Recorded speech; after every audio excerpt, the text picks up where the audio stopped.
Mähän kävin tuossa alkukeväästä kuvailemassa tuota kohdetta, mitä mä oon tehnyt.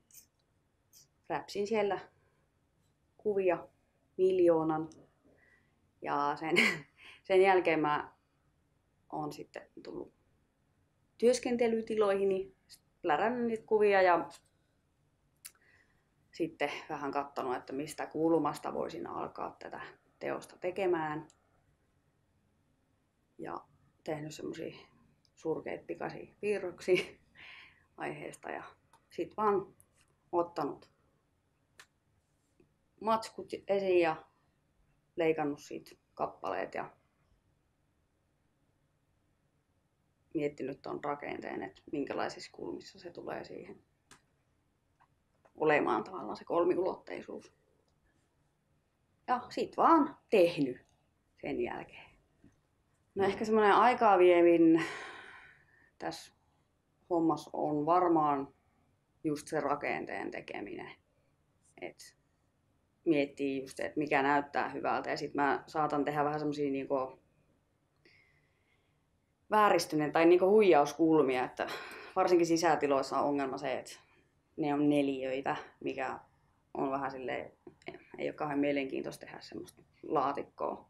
Niin sit mä saatan jopa tehdä semmoisen valeseinän, jota ei todellisesti ole siellä.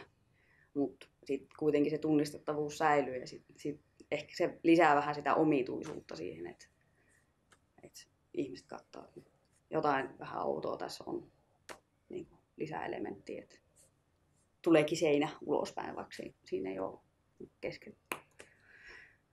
Niin se ehkä on se kaikkein aikaa vievin ja just tietenkin kaikki toi puutyöstö ja liittäminen ja se, että saa oikeanlaisia kulmia.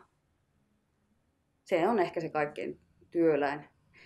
Maalaaminen joskus on tosi nopeeta.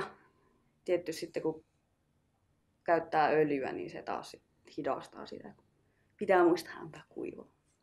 Mut niin. Se vähän vaihtelee. Mutta se ehkä täytyy sanoa, että kun mähän teen myös niitä ulkorakennuskuvia, niitä mä oon tehnyt niin paljon enemmän, niin ne on huomattavasti nopeampia. Ja sisäkuvissa on ehkä enemmän myös tommosia pieniä yksityiskohtia sen verran paljon, että niissä menee aikaa semmoisen tihrustumiseen. Mä katson, jos mä vaan ehdin, mulla yksi on mietinnässä. Mahdollisesti, jos mä ehdin, niin teen vielä toisen uuden ja sitten 2 noita vanhempaa ja sitten tää, mikä on nyt niinku tekovaiheessa.